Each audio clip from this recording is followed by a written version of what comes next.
Hey les bambins, j'espère que vous allez bien, en tout cas moi ça va nickel. On se retrouve aujourd'hui pour une vidéo sur la Ligue 2. Mais avant de commencer, n'hésitez pas à vous abonner à ma chaîne, à mettre un petit pronostic pour les comparer à mes analyses et également lâcher un petit pouce pour référencer la vidéo. N'oubliez pas qu'en description, vous avez mon lien Telegram. Vous cliquez dessus et vous nous rejoignez et tous les jours, je vous donne 2 codes safe et une code fun. Je vous donnerai sur chacune de mes vidéos un score exact et une cote sécurisée ou fun par match analysé. Je vous recommande également de jouer mes cotes en match simple pour éviter des surprises lors d'éventuelles combinaisons malheureuses.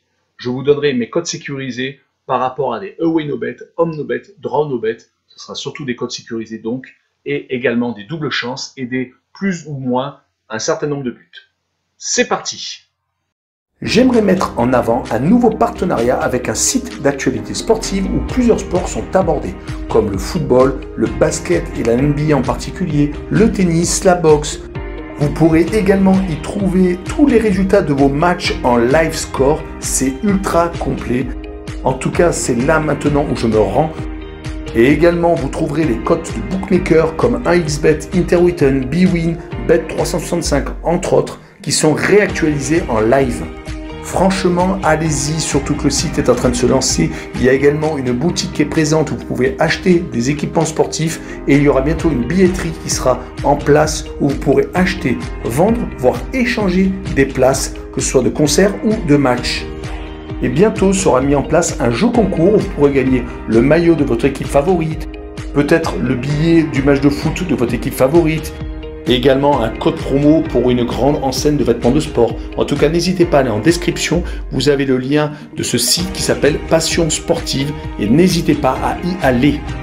Les matchs que je vais analyser pour vous sont Toulouse contre Auxerre, Rodez contre Sochaux, Caen contre Le Havre, le derby normand, Pau contre le Paris FC, Quevilly-Rouen contre Niort, Valenciennes contre Dunkerque, derby également du Nord, Nancy contre Guingamp, Bastia contre Grenoble, Dijon contre Amiens et enfin Nîmes contre Ajaccio.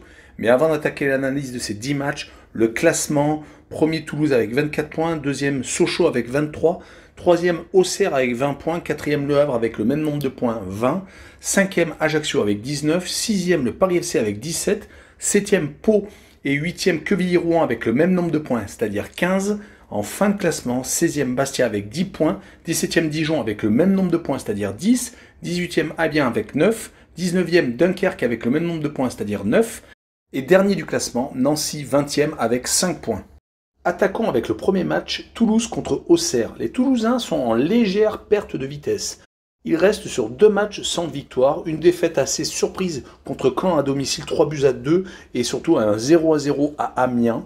Les 2 matchs qui se présentent vont être assez compliqués, donc Auxerre et le Paris FC la semaine prochaine, car c'est vraiment 2 équipes qui vont valoir de test pour montrer si les Toulousains sont capables de finir premier et de monter directement en Ligue 1. On notera qu'à domicile, les Toulousains ont lâché plus de points qu'à l'extérieur. Ils se sont déjà fait accrocher par Ajaccio lors de la première journée et ont donc perdu contre Caen alors qu'à l'extérieur, ils sont encore invaincus. Les Auxerrois, de leur côté, occupent une 3e place au classement assez intéressante. Ils font un petit peu de surplace actuellement, même s'ils ont remporté une victoire sur les 4 derniers matchs, mais ils ont quand même fait 3 matchs nuls et 2 par 0-0. On peut sans doute s'attendre à une rencontre un peu fermée où Auxerre va tenter d'obtenir au moins le match nul, si c'est possible de pouvoir faire un exploit à l'extérieur. Mais les résultats des Auxerrois sont à peu près comme les Toulousains, c'est-à-dire qu'ils sont meilleurs à l'extérieur qu'à domicile, ayant concédé leur seule défaite chez eux. Et on finira en constatant que les Auxerrois ont réalisé 3 matchs nuls sur leurs 5 déplacements. Mon pronostic sera une victoire 1-0 des Toulousains et je vois le draw no bet avec avantage Toulouse avec le pari remboursé 6 matchs nuls, une cote à 1,47. Poursuivons avec Rodez contre Sochaux. Les Rodésiens avaient entamé par une grosse défaite à Caen, mais après s'étaient ressaisis avec 6 matchs sans défaite. Ils marchent donc par séries positives et négatives. Là, ils sont sur 4 matchs sans victoire. Ils viennent d'enchaîner 3 défaites et 1 match nul. Ce n'est pas la meilleure des situations pour recevoir le second du classement Sochaux, même si à domicile, ils n'ont perdu qu'une seule fois, c'était contre le AC Ajaccio qui à l'époque occupait les 2 à 3 premières places. Que dire de Sochaux qui est en train de retrouver l'ambition? La saison dernière, ils avaient fini dans les 7 premiers, mais cette année, ils sont vraiment partis pour peut-être jouer les premiers rôles jusqu'au bout de la saison. Ils sont solides à domicile, ce qui n'était pas le cas la saison dernière, et à l'extérieur, pareil, ils n'ont perdu qu'une seule fois, c'était à l'AC Ajaccio, et ils ont déjà 3 succès sur 5 déplacements. Donc sur ce match, je vois Sochaux s'imposer 2-0 à Rodez et continuer sa marche en avant, et le plus de 1,5 but sur le match, une cote à 1,47. Poursuivons avec le derby normand, Caen contre Le Havre. Les Canets sont en train de décevoir une fois de plus. La saison dernière, ils étaient passés très proches de descendre en national. Ils avaient très bien attaqué la saison avec 2 victoires consécutives sans prendre de but. On les voyait vraiment au top de la Ligue 2, mais malheureusement, tout est en train de s'effondrer. Ils sont actuellement sur 3 défaites consécutives à domicile. La seule rayon de soleil est leur victoire à Toulouse lors de la 10e journée qui était limite miraculeux car les Toulousains n'avaient pas encore perdu une seule fois de la saison, mais ils ne sont pas capables d'assurer derrière. Ils se sont inclinés à domicile contre Valenciennes lors de la 11e journée. Ils reçoivent Le Havre, qui est totalement différent de la saison dernière, qui reste sur beaucoup de matchs sans défaite. Leur dernière défaite était lors de la 3e journée, c'était contre le Paris FC à domicile. Depuis, ils sont sur 8 matchs sans défaite. Ils sont même sur 3 victoires consécutives contre Quevilly-Rouen, Nîmes et Dijon, et sans prendre de but à chaque fois, donc 3 clean sheets consécutifs. On notera qu'en déplacement, les joueurs de Le Guen n'ont toujours pas perdu. Ils ont fait 3 matchs nuls et 2 victoires. Donc mon pronostic pour ce match est une victoire du Havre 2-0 et je vois les deux équipes ne pas marquer, avec une cote à 1,73. Continuons avec Pau contre le Paris FC. Les Palois viennent de s'incliner à Grenoble et contre Dunkerque qui sont sur 2 défaites consécutives. Dommage car ils avaient fait une très belle série entre la 4e et la 9e journée. Ils avaient réussi à prendre 12 points. Mais est-ce qu'on n'en demande pas un peu trop à une équipe qui est sur sa 2e saison en Ligue 2 ? On notera tout de même qu'ils n'ont jamais enchaîné plus de 2 défaites consécutives. Depuis le début de la saison, à chaque fois, ils se sont ressaisis.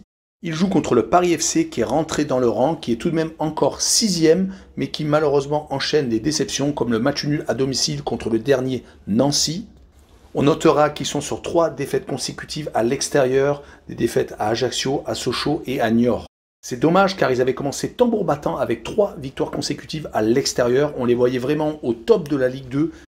Mais malheureusement, ces défaites à répétition à l'extérieur et surtout cette défaite à domicile contre Guingamp ne démontrent pas un réel optimisme pour ce déplacement à Pau où je vois un match nul entre les deux équipes, un but partout.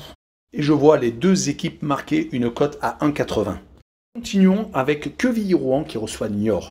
Quevilly-Rouen est un peu l'équipe surprise avec une 8e place, surtout après avoir regardé sa préparation où avec 5 matchs, 5 défaites et 0 but marqué, on pouvait prédire un début de saison catastrophique pour les joueurs de Irles.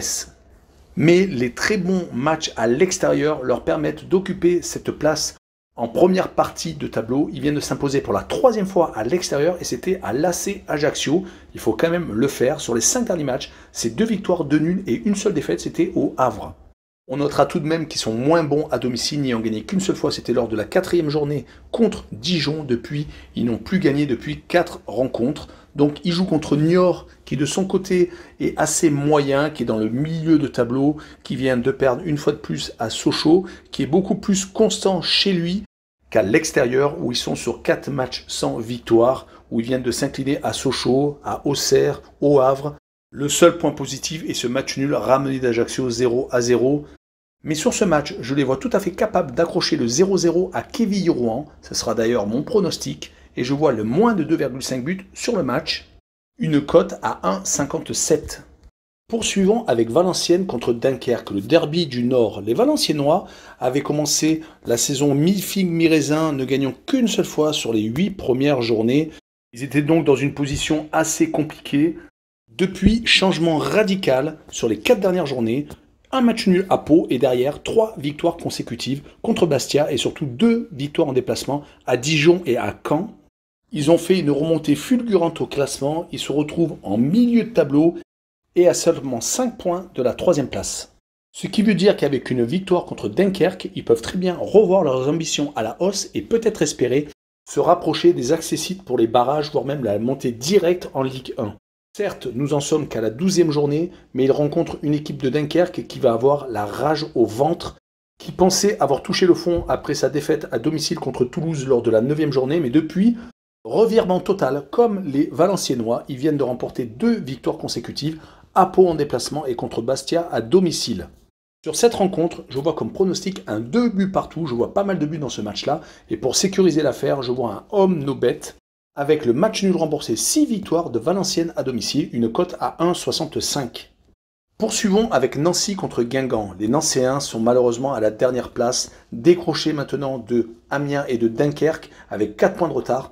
Mais le pire, c'est qu'ils ne perdent quasiment plus actuellement. Sur leurs 5 dernières rencontres, ils n'ont perdu qu'une seule fois, c'était à Grenoble. Et encore, ils auraient dû gagner, car les Grenoblois étaient à 10. Il y avait un partout à la mi-temps. Et malheureusement, ils ont quand même réussi à perdre. Mais sur les 5 derniers matchs, donc, ils ont quand même réalisé 4 matchs nuls. Des matchs nuls contre le Paris FC, contre Amiens, contre Le Havre et contre Dunkerque. Donc ils sont quand même sur la voie du retour. Manque juste la victoire, qui pourrait être le déclic de la remontée nancéenne. Ils sont opposés à Guingamp, qui reste sur 2 matchs sans défaite, qui viennent de remporter leur dernière opposition contre Rodez. Mais les Guingampais sont beaucoup trop irréguliers. Ils arrivent à faire des séries de 2 victoires consécutives. Après, ils perdent 3 matchs consécutifs. Là, ils sont donc sur 2 matchs où ils n'ont pas perdu. Est-ce qu'ils vont réussir à enchaîner chez les Nancéens, où actuellement il est facile de prendre au moins 1 point? On notera qu'ils ne se sont inclinés qu'une seule fois lors des 6 premiers déplacements, réussissant l'exploit d'aller battre Auxerre chez eux et également d'aller s'imposer au Paris FC. Ils avaient réussi 3 matchs nuls au Havre, à Grenoble et donc à Quevilly-Rouen, et s'était incliné qu'une seule fois, c'était à Niort. Sur ce match-là, je vois encore les partages des points, 1 but partout, et je vois la double chance N2 avec une cote à 1,40. Poursuivons avec Bastia contre Grenoble. Les Bastiais viennent de changer d'entraîneur. Il s'agit maintenant de Régis Brouard qui a remplacé Chabert. Le nouvel entraîneur aura eu la trêve internationale pour peaufiner les automatismes, car la dernière défaite à Dunkerque a annulé la victoire dans le derby contre l'AC Ajaccio. On notera que Bastia n'a toujours pas perdu à domicile et ça c'est un énorme point positif. Ils ont réalisé 4 matchs nuls et donc une victoire dans le derby corse. Mais malheureusement à l'extérieur c'est vraiment très compliqué, 4 défaites consécutives. Heureusement ils rencontrent Grenoble à Furiani et leurs adversaires du soir ne sont pas à l'aise du tout à l'extérieur. Ils viennent d'accrocher leur premier point en 5 rencontres. Cela contraste tout à fait avec leur parcours actuellement à domicile où ils sont sur 4 victoires consécutives, où maintenant les adversaires quand ils se déplacent au Stade des Alpes c'est très compliqué. Pour moi sur cette rencontre je vois une victoire de Bastia 2-1 et continuer à se redresser à domicile et je vois les 2 équipes marquer une cote vraiment très intéressante de 2,12. Poursuivons avec Dijon contre Amiens. Les Dijonnais sont en train de recouler, c'est vraiment incroyable. 2 défaites consécutives qui font suite à 3 victoires d'affilée. Franchement, pour comprendre la saison des Dijonnais, il faut être vraiment très fort. Ils avaient une ambition démesurée avec beaucoup de joueurs recrutés en Ligue 1. Mais malheureusement, rien à faire. Changement d'entraîneur, peut-être repositionnement tactique, rien à faire. Ils continuent à avoir déception sur déception. Les 2 dernières défaites le prouvent. Heureusement pour eux, ils tombent sur une autre déception de cette saison en Ligue 2, c'est-à-dire Amiens, qui sur les 7 derniers matchs a réalisé 6 matchs nuls et 1 défaite. Il est vrai que ça ne se joue des fois pas à grand-chose, ou alors ils reviennent du diable vauvert en égalisant par exemple à Nîmes après avoir été mené 3-1 et marquant 2 buts dans les arrêts de jeu. Ils prennent 2 cartons rouges à Nancy, mais arrivent à conserver le point du match nul, ou alors mènent contre Pau à domicile et prennent un but encore à la 90e minute. On retiendra quand même le point positif du dernier match contre Toulouse où ils ont réussi à faire 0-0 et donc accrocher un favori pour la montée en Ligue 1. Mais mon pronostic sur ce match sera une victoire 2-1 de Dijon entre 2 équipes qui ne respirent pas la sérénité et qui se battent pour ne pas descendre. Et je vois le draw no bet avec avantage Dijon avec le pari remboursé 6 matchs nuls, une cote à 1,47. Finissons cette Ligue 2 avec le choc entre Nîmes et Ajaccio. Les Nîmois déçoivent un peu cette saison. Ils avaient très bien commencé, mais malheureusement, ils enchaînent déception sur déception avec des défaites comme celle à domicile contre Le Havre et celle concédée à Grenoble qui est au milieu d'une série de 6 matchs sans victoire. Peut-être que le match nul acquis à Auxerre après avoir été mené 2-0 et obtenu dans les 15 dernières minutes peut être le déclic pour un retour dans les meilleures équipes de Ligue 2. Mais leur adversaire du soir est l'AC Ajaccio qui reste sur 2 défaites consécutives, qui n'a plus perdu depuis 3 matchs, c'est-à-dire leur dernière victoire était à Rodez lors de la 8e journée. Ils étaient sur une très bonne série à l'extérieur Ils étaient même invaincus et cette défaite dans le derby corse a peut-être cassé quelque chose dans le mental des Ajacciens qui était vraiment insubmersible. La mauvaise série doit s'arrêter à Nîmes. C'est pour cette raison que moi je vois le 0-0 et je vois le moins de 2,5 buts sur le match, une cote à 1,41. Voilà, on en a fini avec cette Ligue 2. N'hésitez pas à nous rejoindre sur Telegram, vous avez le lien en description en dessous de la vidéo. Et également, rejoignez-nous sur le site d'actualité sportive Passion Sportive. Et enfin, abonnez-vous. Ciao les bambins!